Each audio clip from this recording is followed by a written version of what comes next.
धैर्यशील माने, कार्यक्रमाला उपस्थित असणारे सी बी पाटील अप्पा, गौरव नायकवाडी, राहुल महाडिक, भीमराव माने, सागर खोत, आनंदराव बाप्पू पवार, प्रवीण भाऊ माने,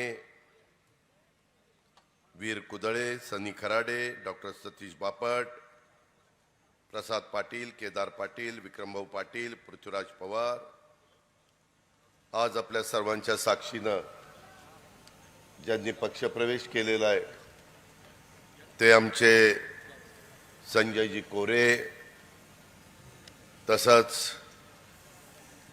जयवंताबा पाटील, मनीषाताई पाटील,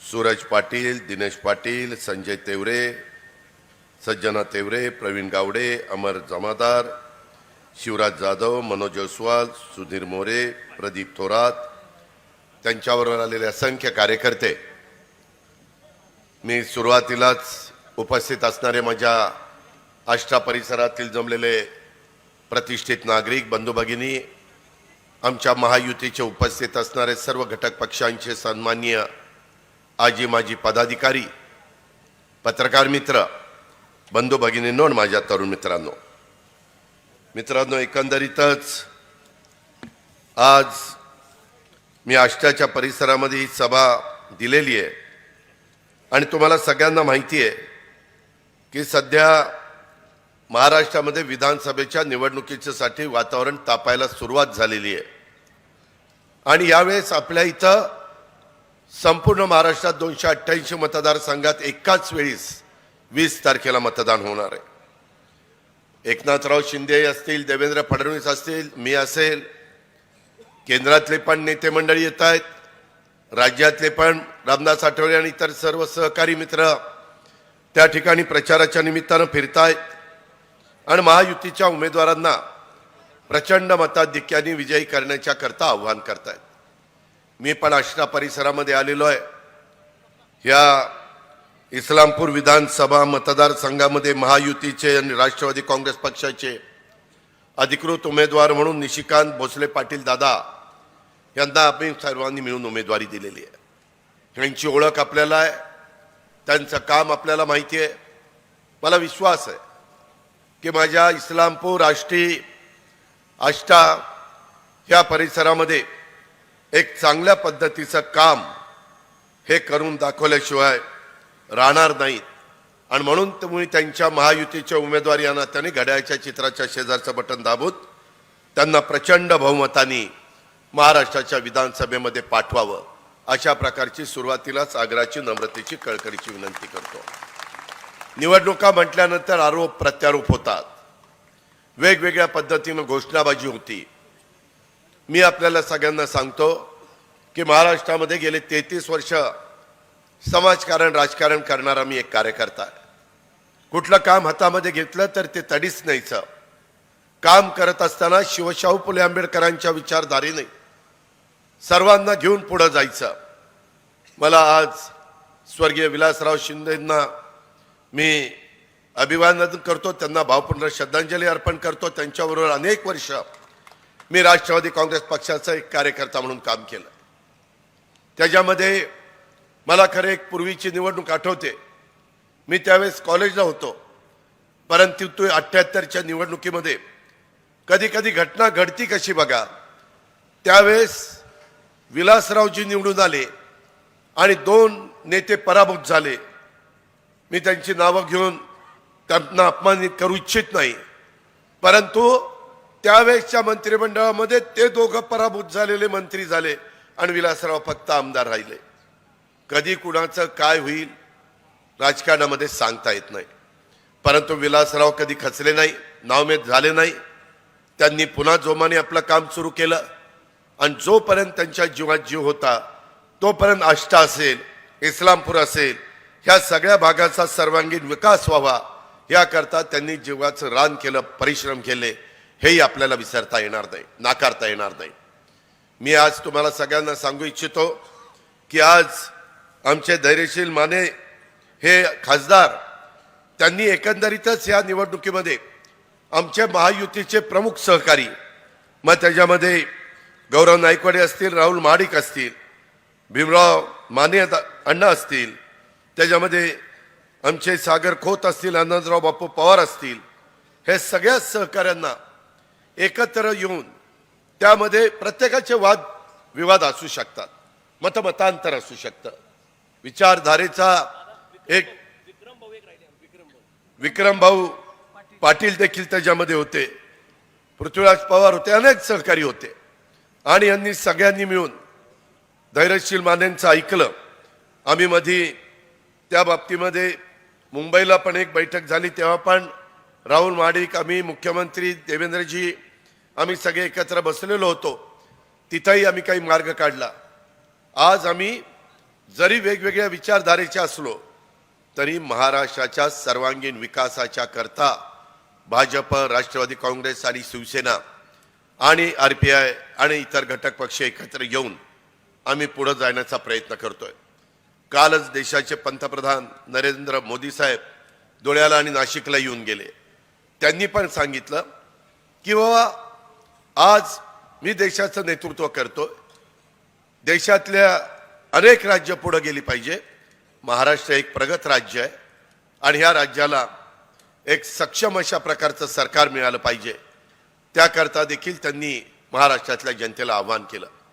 आव्हान करत असताना मी आपल्याला स्पष्ट सांगतो, आमचं काही गोष्टी मागच्या लोकसभेच्या निवडणुकीच्या निमित्तानं आम्ही कमी पडलो. जे कमी आहे ते कमी सांगितलं पाहिजे.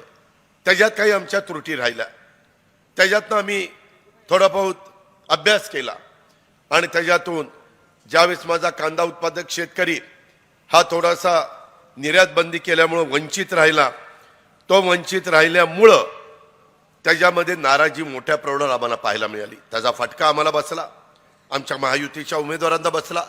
आता मात्र आम्ही ती निर्यात बंदी चालू केलेली आहे. आम्ही केंद्राला सांगितलं असं चालणार नाही, आपल्याला शेतकऱ्यांना 2 पैसे मिळाले पाहिजेत. शेतकरी हा राज्याचा कणा आहे, शेतकरी हा माझ्या भारताचा कणा आहे. जर तो कणा मोडला तर राज्य त्या ठिकाणी मोडेल आणि म्हणून त्यांनी पण ताबडतोब प्रतिसाद दिला. आज तिथं एक चांगल्या प्रकारे आपल्याला काम होत असताना दिसतंय आणि लोकांना पण कांद्यामध्ये 2 पैसे मिळत आहेत. ऊसाच्या बाबतीमध्ये तीच भूमिका आम्ही घेतली. वेगवेगळ्या प्रकारचे धान्य असतं, त्याला पण आधारभूत किंमत मिळाली पाहिजे. शेतकऱ्यांना मध्ये 12,000 रुपये दिले जात होते, 6 केंद्राचे 6 राज्याचे, ते 15,000 रुपये त्या ठिकाणी करण्यात आलेले. ह्या सगळ्या गोष्टी करत असताना तुमच्या माझ्या महाराष्ट्राचा सर्वांगीण विकास होण्याच्या दृष्टिकोनातनं आपल्या इथं अनेक ठिकाणी विमानतळ, अनेक ठिकाणी पोर्ट, अनेक ठिकाणी वंदे भारत ट्रेन, अनेक ठिकाणी बुलेट ट्रेन, अनेक ठिकाणी मेट्रो, अशा प्रकारचे नॅशनल हायवे, अशा प्रकारची कितीतरी मोठे कामं लाखो कोटी रुपयाची महाराष्ट्रामध्ये चाललेली आहे. आणि त्याला एकमेव कारण केंद्र सरकार आपल्या विचाराचं आहे. केंद्र सरकार तिथनं भरीव अशा प्रकारची मदत ही महाराष्ट्राला करत आहे. आपल्या सांगली जिल्ह्याला होते, आपल्या वाळवा आणि इस्लामपूरला पण आपल्याला करून घ्यायची. त्याकरता उद्याची निवडणूक महत्त्वाची आहे. आष्ट्याला पण त्याच्यामध्ये आपल्याला महत्त्वाची त्या ठिकाणी कामं करायची. माझी तुम्हाला सगळ्यांना आग्रहाची विनंती आहे की स्वर्गीय विलासराव शिंदे साहेबांच्या स्वप्नपूर्तीसाठी आष्टा शहरामध्ये भुयारी ड्रेनेज व्यवस्था उभारून स्वच्छतेच्या प्रांगणामध्ये पहिलं पाऊल टाकण्याचं काम आम्ही करणार आहे. मला आश्चर्य वाटतंय, इतके वर्ष आज तुमच्याकडे अर्थ मंत्रालय होतं, का नाही काम झालं? तिजोरी तुमच्याकडे होती. त्याच्यानंतरच्या काळामध्ये 10 वेळेला मी अर्थसंकल्प सादर केला. जर लोकांचे प्रश्न सोडवायचे असेल तर धमक आणि ताकद लागते. आज देखील दुर्दैव आहे, माझ्या ह्या परिसरामध्ये MIDC नाही. तरुणींनी कुठं जावं, कुठं नोकरी मिळवावी, कुठं रोजगार त्यांना मिळणार आहे? नेतृत्वाचं काम नाही. तुम्ही 35-35 वर्ष, 30-30 वर्ष लोकप्रतिनिधी म्हणून काम करताय. काय वाळव्याच्या माझ्या इस्लामपूरच्या बस स्थानकाची अवस्था आहे, काय आष्ट्याच्या बस स्थानकाची अवस्था आहे, ह्या गोष्टीचा कधीतरी विचार कोणी केलाय का? ह्या परिसरामध्ये वाहतुकीचा प्रश्न सोडवण्याच्या करता माझा इस्लामपूर असेल, माझा आष्टा असेल, ह्या शहरामध्ये काही सक्षम गोष्टी केल्या पाहिजेत. काळानुरूप आपल्याला बदलावं लागतं. मी देखील बदललो. मी ज्यावेळेस राजकारणात आलो त्यावेळेसची परिस्थिती महाराष्ट्राची वेगळी होती. आजची परिस्थिती वेगळी आहे. नवीन आव्हानं आहेत, ती आपल्याला स्वीकारता आली पाहिजे.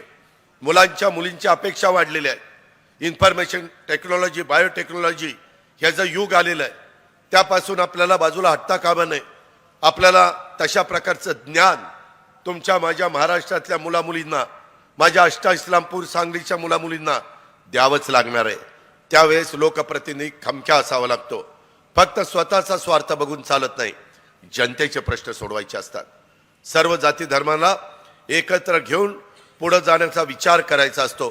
शीघ्रकवी पठ्ठे बापूराव, कर्मवीर भाऊराव पाटील, क्रांतिसिंह नाना पाटील, लोकशाहीर अण्णाभाऊ साठे, क्रांतीवीर नागनाथ अण्णा नायकवाडी, हिंदकेसरी मारुती माने, शहीद वीर रोमित चव्हाण या महामानवांची उचित स्मारकं का अजूनपर्यंत झाली नाही?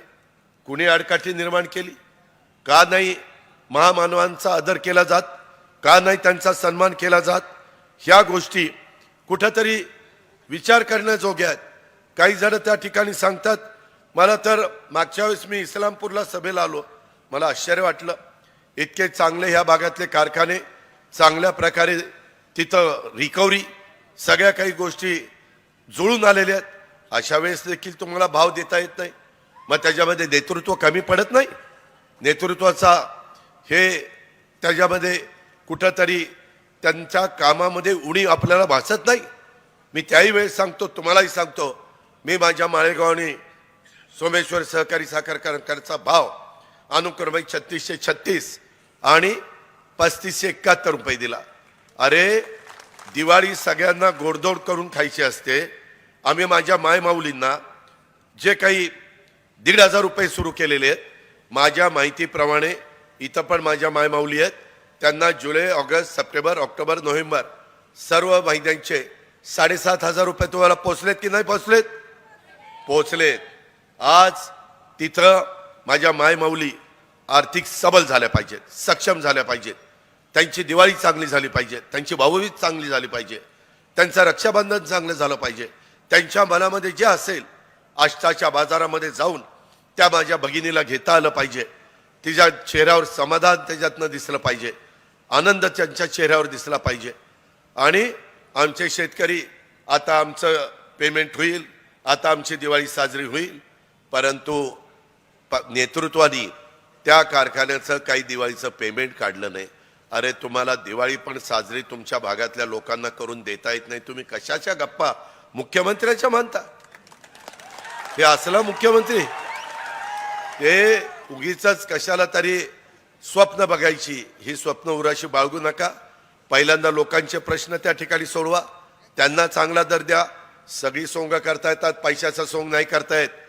जर तुम्ही माझ्या शेतकऱ्याला पैसाच देणार नसाल आणि सांगणार दिवाळी साजरी कर, काय आणायचं, काय खायचं, काय गोडधोड करायचं, काय फराळ करायचा, काय कपडा लत्ता घ्यायचा, ह्याचा काहीतरी विचार करत नाही तुम्ही? ह्याचा केला पाहिजे. एवढ्यावरच नाही, आज इस्लामपूर असेल, आष्टा असेल, या शहरामध्ये भव्य अशा प्रकारचे वेगवेगळ्या प्रकारे भाजी मार्केट पाहिजे, व्यापाऱ्यांच्या करता विशेष दालन पाहिजे, त्या पद्धतीच्या गोष्टी झाल्या पाहिजेत. मला कुणी सांगितलं की आमच्या बारामती तालुक्यातल्या साखर कारखान्यांच्या पेक्षा इथली रिकव्हरी 0.5% जास्त आहे, जवळपास 1% जास्त आहे. 1% रिकव्हरी जास्त असल्यानंतर इथला दर साधारण माझ्यापेक्षा 200-225 रुपये जास्त पाहिजे होता. म्हणजे 3700, 3571, 3600, 3700, 3800 दर पाहिजे होता. किती मिळाला तुम्हाला? 3100. कुठं गेले 700 रुपये, कुठं गेले 600 रुपये? जर आम्ही देऊ शकतो, बर कारखाना जुना आहे असं नाही, कारखाना नवा आहे म्हणून तिथं कर्ज आहे, त्याचा हप्ता द्यायचा आहे, त्याचं व्याज द्यायचं आहे, तसं काही नव्हतं. स्वर्गीय राजाराम बापू पाटलांनी लावलेलं ते रोपटं, ते आज देखील चांगल्या पद्धतीनं भाव देऊन चालवायला पाहिजे होतं. ते तर राहिलं बाजूला. इथं आमच्या जवळ सर्वोदय सहकारी साखर कारखाना, आमची भावकी स्वर्गीय संभाजीराव पवारांनी आणि स्वर्गीय व्यंकप्पा पत्कीनी काढला. काय झालं? ते कारखानाच गिळून टाकला. अरे तुमचं तुम्ही करा ना, दुसऱ्यांनी काढलेली कारखानदारी कशाला तुम्ही त्या ठिकाणी ताब्यात घ्यायला जाताय? काय ह्याच्यातनं तुम्ही साध्य करताय? तुम्ही तुमच्यातल्या तुमच्या स्पर्धा लावा की त्या कारखान्याचं संचालक बोर्ड चांगला भाव देत आहे का राजाराम बापू पाटलांचं संचालक बोर्ड चांगला भाव देत आहे. स्पर्धा ही निकोप असली पाहिजे.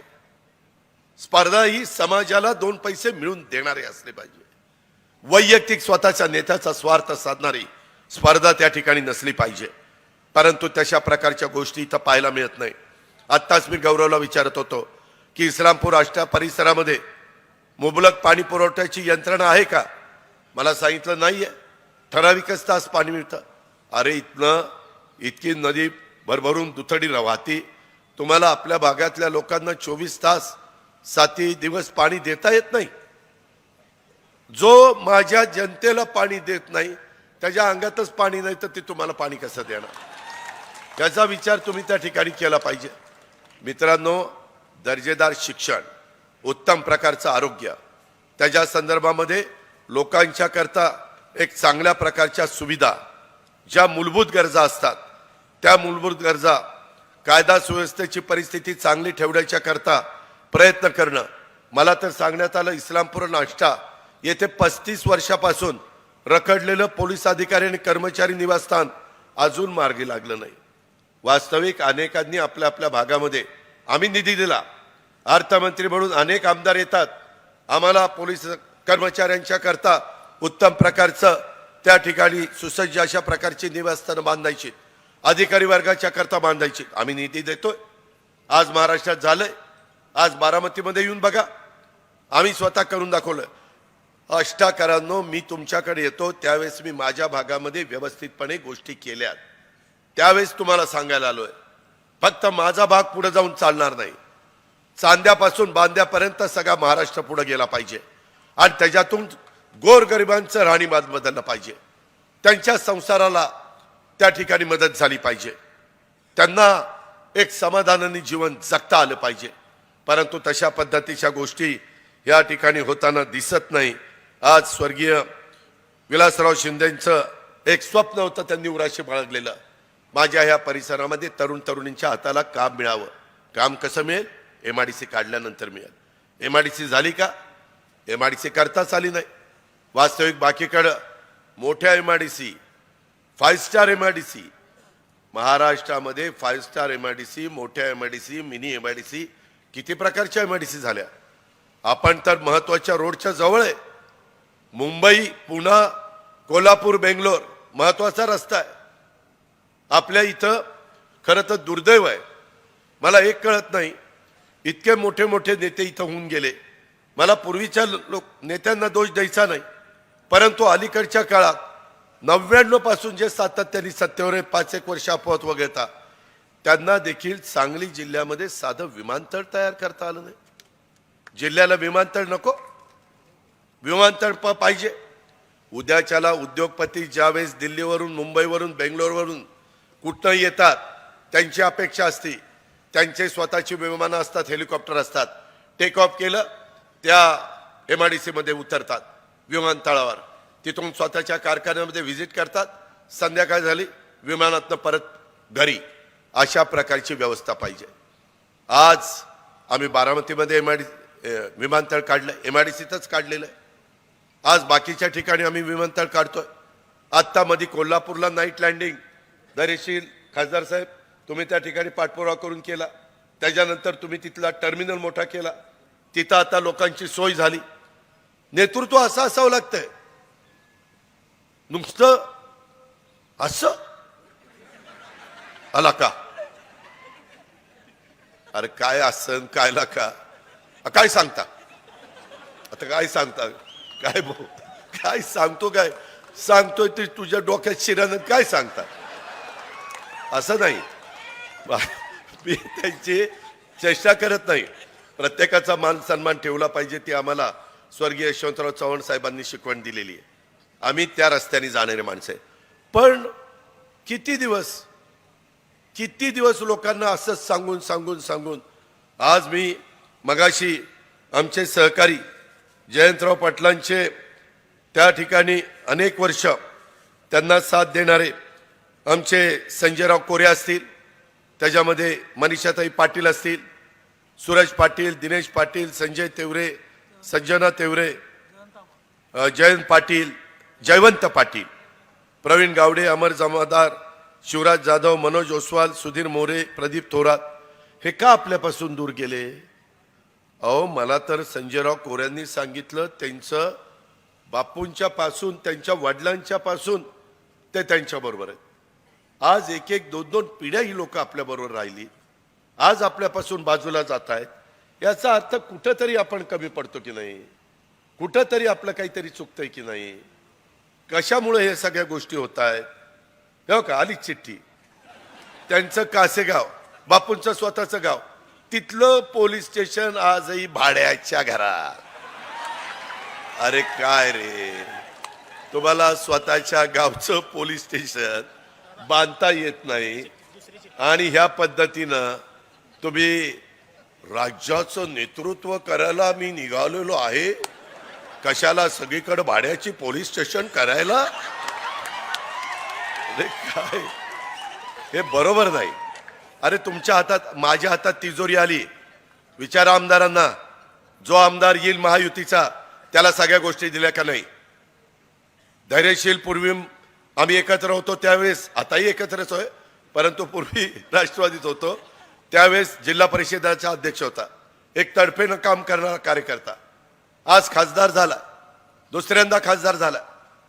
आज तरुण नेतृत्वाला भाऊ संधी द्यायला नको? त्याच्यामध्ये वेगवेगळ्या ठिकाणी बदल करायला नको?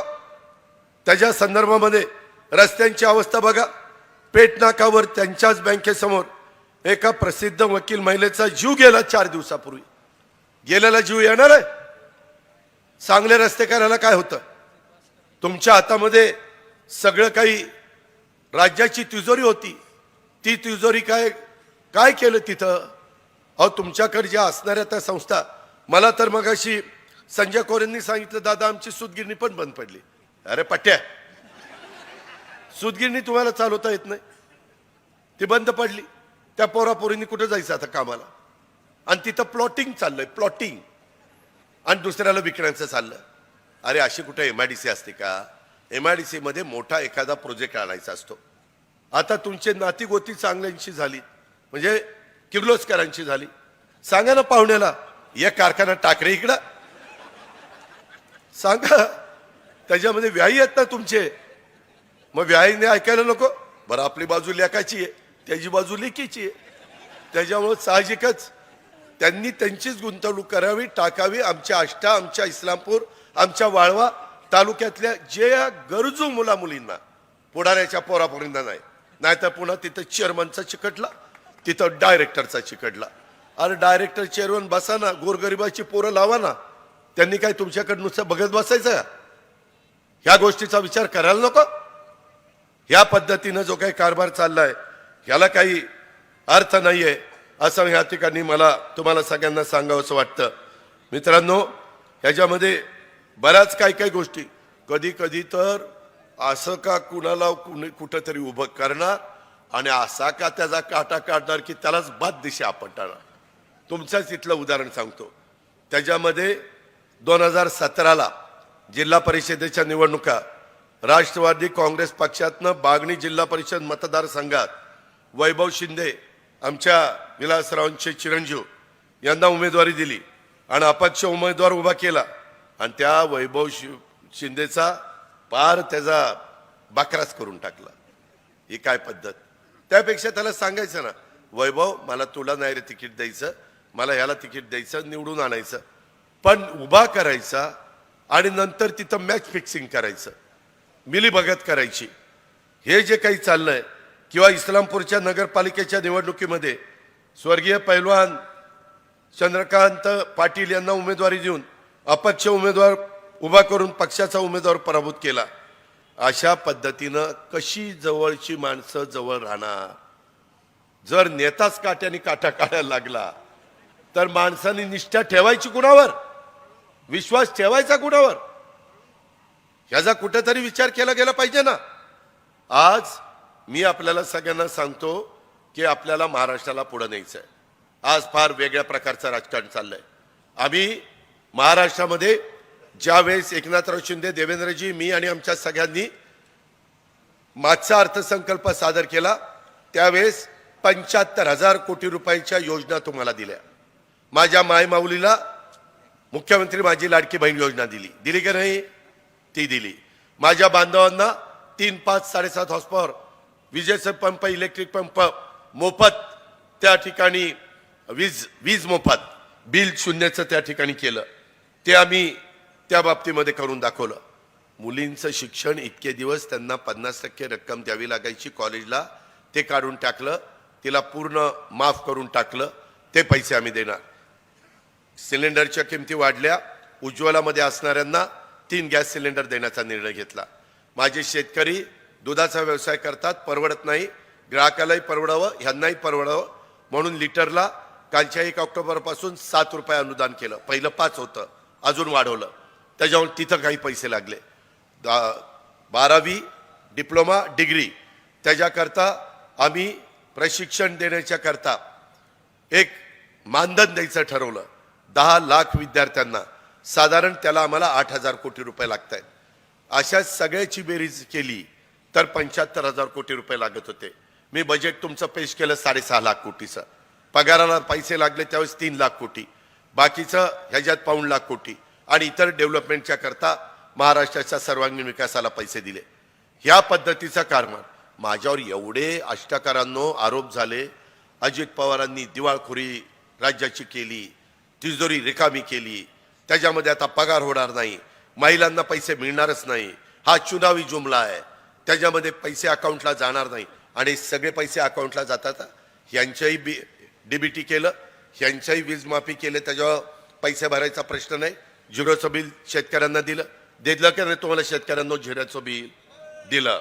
त्या पद्धतीनं आम्ही सगळ्या गोष्टी केल्या आणि पुढे आम्ही चाललोय. आणि आत्ता आधी विरोध केला, कोर्टात गेले, बंद करा म्हणून सांगितलं, कोर्टाने फेटाळलं, सगळ्या क्लुप्त्या केल्या. मग म्हणले हे होऊच शकत नाही, आमच्यावर आरोप, हे होऊच शकत नाही. आत्ता परवा मुंबईला ती महाविकास आघाडी बसली आणि त्यांनी पंचसूत्री कार्यक्रम जाहीर केला. आम्ही 5 लाख रुपयाचं विम्याचं संरक्षण तुम्हाला देतो. पूर्वी 1.5 लाख होतं, आता 5 लाख केलं. आणि त्यांनी सांगितलं आता आमचं सरकार पुढे आल्यानंतर आम्ही 25 लाख रुपये एका कुटुंबाला त्या ठिकाणी विम्याचं संरक्षण देऊ. ह्यांच्या बानी सांगितलं होतं 25 लाख रुपये प्रत्येक कुटुंबाला विम्याचं संरक्षण. जेवढे ग्रॅज्युएट मुलं आहेत, बेकार आहेत, सुशिक्षित आहेत पण बेरोजगार आहेत, त्यांना प्रत्येकी 4,000 महिना. 1 कोटी लोकसंख्या धरा, 40,000 कोटी इथंच झाले. आम्ही यांना 1,500 देत होतो, तुम्ही तर 1,500 देता, आम्ही 3,000 रुपये देणार आहे. आम्हाला ह्याच्या मागे इतके वर्ष सरकारमध्ये होते, काही झोपा काढल्या काय? कोणी अडवलं होतं तुम्हाला? त्यावेळेस काही दिलं नाही. ते द्यायचं म्हणलं तर 1 लाख कोटी रुपये लागत आहेत. 1 लाख ते 40,000. त्याच्यानंतर त्यांनी सांगितलं ते विम्याचं, त्याच्यात काही 1,000 कोटी म्हणले फक्त यांनी मुलींना कॉलेजचं शिक्षण मोफत दिलं. आम्ही आता इथून पुढे मुलांना कॉलेजचं शिक्षण मोफत देणार, आपल्या महाराष्ट्रातल्या मुलांना सगळ्यांना. त्याला किती 1,000 कोटी रुपये लागत आहेत ते तर न सांगितलेलंच बरं. अशा पद्धतीनं एवढ्या काही गोष्टी त्यांनी त्याच ठिकाणी सांगितल्या. मी माजी अर्थ विभागाच्या अधिकाऱ्यांना घेऊन बसलो. म्हणले हे सगळ्याला किती निधी लागेल मला सांगा रे. ते म्हणले दादा 3 लाख कोटी रुपये लागतील. त्यांना विचारला, पत्रकार हुशार आहेत, त्यांनी प्रश्न विचारला, एवढ्या सगळ्या योजना तुम्ही मागं युतीवर आरोप केले आणि आता तर त्याच्यापेक्षा तुम्ही आकडे वाढवले, आता हे आकडे वाढवले तर इथनं पैसा कुठनं आणणार? ती आमचं गोपनीय आहे. तुझ्या गोपनीय, त्यांच्या हातात बरं केंद्र सरकार पण नाही, त्याच्यामुळं कुठलं गोपनीय? तिथं काही जादूची कांडी आहे? गोपनीय जादूगार इथनं 10,000 कोटी रुपये काढले, छाक छोक करून 1 लाख कोटी काढ. अरे काय तुम्ही वेड बनवता का रे आम्हाला? आम्ही काही मूर्ख आहोत का? अरे मी त्यांच्यातलं काही न म्हणलं, हे कसं रे? मला तुम्ही म्हणत होता 5 लाख कोटी तुम्हाला कसे उभे करतात? तुमच्या तरी योजनांना 3 लाख कोटी रुपये लागतात. त्या पंचसूत्रीला म्हणलं 3 लाख कोटी रुपये लागतात. पगाराला 3.5 लाख कोटी जातील कारण वाढ होती आणि सगळेच पैसे त्याच्यात गेले. रस्ते विस्ते कसे काय करणार? नाही नाही, ते आम्ही बघू, निवडून आल्यावर बघू. अरे निवडून आल्यावर काय बघू? हे काय पोरखेळ आहे?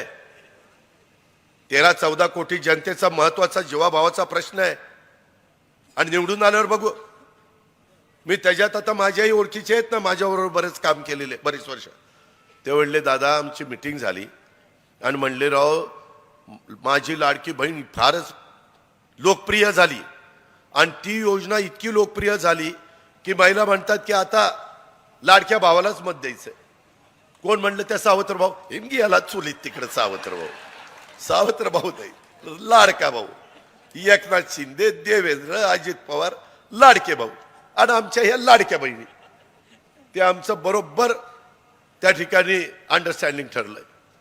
आणि ह्यांनी काय सांगितलं की आम्हाला आता काही निवडून यायची संधी नाहीये, त्याच्यामुळे आम्ही ठरवलं आता असं का सांगायचं की लोक वावरूनच गेली पाहिजे, विचारच करायला लागला पाहिजे. आष्टाकरांनो, माझी तुम्हाला ह्या सभेच्या निमित्तानं महाराष्ट्रातल्या जनतेला विनंती आहे. हे निव्वळ चुनावी जुमला चाललाय, आपल्या राज्याची वाटोळ करण्याचं काम चाललेलं आहे. आणि ते कोणतरी काल त्यांचे दिल्लीतले नेते आले, खटखट खटखट खटखट खट. अरे कुठलं खटखट खटखट खट? काय दरवाजा बिरवाजा वाजवता काय? खटखट खटखट खटखट अशा कुठं नोटा येत होतो? खटखट खटखट खटखट. चला या बरं मी देतो खटखट खटखट खटखट. कुणी यायचं माझ्याकडनं खटखट खटखट पैसे घेऊन जायचं. अरे काय तुम्ही देशाचे विरोधी पक्ष नेते येत राव, काय आम्हाला बनवता? आम्ही काही गोट्या खेळायला आलो इथं? काय करायला? मला सांगा ना, ही कुठली पद्धत? आम्ही त्या ठिकाणी स्पष्ट बोलणार आहे, पण आम्ही खरं तेच सांगणार. उगीच वेळ मारून देणारे आम्ही लोक नाही आहेत. आणि म्हणून माझी तुम्हाला विनंती आहे, इथं महापुरुषांच्या बद्दल पण बोलले. मला मगाशी बोलत असताना आमचे सहकारी त्या ठिकाणी निशिकांत भोसले पाटलांनी पण सांगितलं की इथं युगपुरुष छत्रपती शिवाजी महाराजांच्या पुतळ्याच्या बद्दल पण तुमच्या त्या ठिकाणी भावना आहेत. आपण त्या पूर्ण करण्याची धमक आणि ताकद नेतृत्वामध्ये असावी लागते. लोकप्रतिनिधी तशा पद्धतीने असावा लागतो, तर कामं त्या ठिकाणी नेटाने होतात. परंतु आज इथली सगळी एकंदरीत अवस्था जर पाहिली तर फार गंभीर अशा प्रकारची परिस्थिती आपल्याला सगळ्यांना पाहायला मिळते. मित्रांनो, आम्ही एवढ्यावर त्या ठिकाणी थांबलो नाही. मला अवश्य तुम्हाला सगळ्यांना सांगायचं आहे, आज नेहमीच आष्टा हा भागच एक क्रांती घडवणारा भाग आहे. नेहमी ह्या भागाने क्रांती केलेली आहे आणि क्रांतिकारी भूमी असणाऱ्या माझ्या वाळवा विधानसभा मतदारसंघात राष्ट्रवादीच्या चिन्हावर महायुतीच्या माध्यमातून जे निशिकांत पाटलांना आम्ही उभं केलेलं आहे, त्यांना आपलं घड्याळाचं जे बटन दाबून त्या ठिकाणी निवडून द्या. बरं, मी तुम्हाला दुसरं काय सांगतोय, तुम्हाला तुमचे नेते 99 पासून ज्याला मत द्यायला सांगतात तेच घड्याळाला मी बटन दाबा म्हणून सांगतोय. आपण काही वेगळं सांगितलं का? मी तेच सांगतोय. आता इतके दिवस त्यांचं ऐकलं आणि घड्याळाला बटन दाबलं. आज अजित पवारांचं ऐकन, त्या घड्याळाचं बटन दाबा. नाही तुमचा 5 वर्षामध्ये चेहरा मोहरा या निशिकांत पाटलाच्या मदतीने बनवला ना, तर मग नावाचा पवार सांगणार नाही. ही देखील गोष्ट आपण सगळ्यांनी या निमित्तानं लक्षामध्ये घ्यावी. आज निश्चितपणे आपल्याला सगळ्यांना सांगायचं आहे की एक धडाडीचे कार्यकर्ते, इथल्यांना अनेक धडाडीचे कार्यकर्ते, त्यांना थांबवण्याचा, दाबण्याचा, त्यांना त्या ठिकाणी कसे ते पुढे येणार नाही ह्या पद्धतीचा प्रयत्न त्या ठिकाणी झाला. मी माझ्या राजकीय जीवनामध्ये काम करत असताना नेहमी ज्या लोकांच्या, ज्या तरुणांच्या मध्ये स्पार्क आहे, कर्तृत्व आहे, त्यांना संधी देण्याचा प्रयत्न केला. अनेक उदाहरणं मी सांगेन की त्यांना त्या पद्धतीनं, तुम्ही तिकडे हिंगोली वसमतमध्ये गेला तर राजू नवघरेला मी संधी दिली, राजेश विटेकरला पाथरीला त्या ठिकाणी संधी दिली, इथं मधल्या काळात निलेश लंकेला संधी दिली, सुनील शेळकेला संधी दिली, आशुतोष काळेला संधी दिली, तिकडं संग्राम जगतापांना संधी दिली, त्या भागामध्ये तिकडं डॉक्टर लहामटेला संधी दिली. बरं, मी सगळ्या जाती धर्माला संधी दिली. बरं, मला आठवलं, मी आष्टा आणि माझ्या पंचक्रोशीतली लोकांना सांगतो, मला जेवढ्या जागा महायुतीत आल्या मी शिवशाहू फुले आंबेडकरांची विचारधारा सांगतो. मी माझ्या मुस्लिम समाजाला पण बरोबर घेऊन जातो, त्यांना योग्य पद्धतीचा न्याय देण्याची भूमिका घेतो. त्यावेळेस मी कृती देखील केली. परवा माझ्याकडे 2च जागा आलेल्या होत्या. 2 जागेत मी इथं इद्रिस नायकवाडीला उमेदवारी आमदार केलं की नाही? 2च जागा होत्या मला. एक इद्रिसला त्या ठिकाणी केलं आणि एक ओबीसीला केलं. एकटा माणूस तो विधान परिषदेमध्ये, बाकी सगळे इतर समाजाचे आहेत. माझ्या ज्यावेळेस लक्षात आलं नाही हाही समाज महत्वाचा आहे, आज त्यालाही प्रतिनिधित्व मिळालं पाहिजे, ते मूळ आष्ट्याचे आहेत. म्हणजे बघा, तुम्ही मत न देताच आष्ट्याला मी आमदारकी दिली. आता दुसरा आमदार तुम्हाला देतो, दाबा बट्ट, 2 आमदार, डबल निधी देतो. या पद्धतीनं आम्ही केलं. एवढ्यावरच नाही, मला ज्या जागा मिळाल्या त्याच्यामध्ये मी आपल्याला सगळ्यांना सांगेन, या संदर्भामध्ये मी महिलांना 10% आरक्षण, म्हणजे 10% माझ्या ज्या जागा होत्या त्याच्यात 10% महिला बसवल्या. मी 12.5% मायनॉरिटीला जागा दिल्या. मी 12.5% आदिवासींना जागा दिल्या. मी 10% मागासवर्गीयांना जागा दिल्या. अशा पद्धती नाही, शेड्यूल ट्राईब पण शेड्यूल कास्ट 12.5% 25%, 10% माझे मायनॉरिटी आहे आणि 10% महिला आहे. 45% मी ज्यावेळेस छत्रपती शिवाजी महाराजांचा, राजर्षी शाहू महाराजांचा, महात्मा ज्योतिराव फुल्यांचा, घटनेचे शिल्पकार डॉक्टर बाबासाहेब आंबेडकरांचा नाव घेतो, त्यावेळेस मी तशा पद्धतीनं कृती देखील करून दाखवलेली आहे. मी या सगळ्यांना बरोबर घेऊन चाललेलो आहे. मध्ये देखील मंत्रिमंडळात मला 10 जागा मिळाल्या. त्याच्यामध्ये एक मी मुस्लिम घेतलं, एक मी आदिवासी घेतलं, आदिवासी 2 घेतले, त्याच्यामध्ये माझे महिला घेतली, त्याच्यामध्ये मागासवर्गीय घेतला, त्याच्यामध्ये ओबीसी घेतला, त्याच्यामध्ये भटका घेतला, सर्वसाधारण घेतला. आम्ही जे बोलतो ते करतो, हे आपण लक्षात घ्या. म्हणून माझी तुम्हाला विनंती आहे की आता एक संधी आलेली तुम्हाला, त्या संधीचं सोनं करायचं का आणखीन काय करायचं ते तुमच्या हातामध्ये आहे. तो अधिकार तुम्हाला घटनेचे शिल्पकार डॉक्टर बाबासाहेब आंबेडकरांनी दिला आहे. आणि म्हणून माझी आपल्याला सगळ्यांना विनंती आहे की एक निशिकांत पाटील धडाडीचा कार्यकर्ता आहे, लोकांच्या बद्दल त्यांच्या मनामध्ये तळमळ आहे. इस्लामपूरचा प्रथम नागरिक म्हणून त्यांनी अत्यंत धडाडीनं काम केलेलं आपण सगळ्यांनी पाहिलंय. त्यांची काम करण्याची धडाडीच काही जणांना तिथं आवडली नाही आणि त्याच्यामुळं त्यांना प्रतिस्पर्धी ठरवण्यात आलं. जे आपलं ऐकणार नाही, जो आपल्याला उद्या ओव्हरटेक करून जाईल त्यालाच प्रतिस्पर्धी ठरवायचा, त्याला कुठं ना कुठं थांबवायचा, त्याला कुठंतरी अडचणी निर्माण करायच्या, त्याच्यावर कुठं तरी केसेस दाखल करायच्या, त्याला त्या ठिकाणी कशी जेलची हवा दाखवता येईल ते बघायचं. इतकं गलिच्छ राजकारण, गलिच्छ राजकारण ह्या भागातल्या नेतृत्वाने केलं. आम्ही कधी तशा पद्धतीने केलं नाही. आम्ही विरोधकांची पण कामं करणारे कार्यकर्ते. आज कुठल्याही लोकप्रतिनिधी आले तर आम्ही त्याच्यातनं मार्ग काढायचा प्रयत्न करतो. नाही जमलं तर त्याला सांगतो, बाबा रे मी प्रयत्न केला परंतु त्याच्यातनं मार्ग निघाला नाही. इथं गौरव नायकवाडी बसलेत, त्यांच्या कारखान्याचं एक काम होतं. काम झालं की नाही गौरव? झालं काम. शेवटी आम्ही कामाकरता बसतो, तिथं राजकारण करायला बसत नाही. निवडणुकीपुरतं राजकारण, निवडून आल्यावर आम्ही राज्याचं हित बघत असतो. आणि म्हणून माझ्या आष्टाकरांनो, माझ्या इस्लामपूरकरांनो, वाळवाकरांनो, माझी आपल्याला सगळ्यांना आग्रहाची, नम्रतेची, कळकळीची विनंती आहे. खूप काही गोष्टी मला सांगण्यासारख्या आहेत, परंतु मला आता फलटणला सभेला जायचं आहे आणि चिठ्ठी येते की हेलिकॉप्टर 5ला टेक ऑफ झालं पाहिजे. आपण काळजी करू नका. मी एवढंच तुम्हाला सांगतो, मी तुम्हाला वाऱ्यावर सोडणार नाही, मतं मागण्यापुरतं येणार नाही. माझी बहीण त्या उरड इस्लामपूरला दिलेली आहे, तिचं घर तिथं, इथं केदार बसला आहे.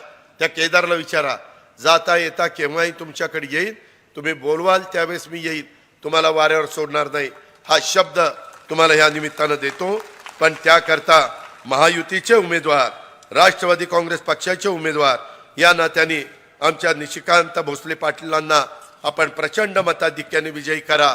आम्ही केंद्राचा, राज्याचा, वेगवेगळ्या योजनांचा निधी ह्या इथल्या सर्वांगीण विकासाच्या करता आणू आणि तुमच्यामध्ये मागच्या 7 टर्मला जे घडलं नाही त्याच्यापेक्षा चांगलं काही घडवण्याचा निश्चितपणे काम आम्ही तुम्हाला करून दाखवू. हे मला तुम्ही 5 वर्षाच्या करता संधी द्या एवढीच आग्रहाची नम्रतेची कळकळीची विनंती करतो.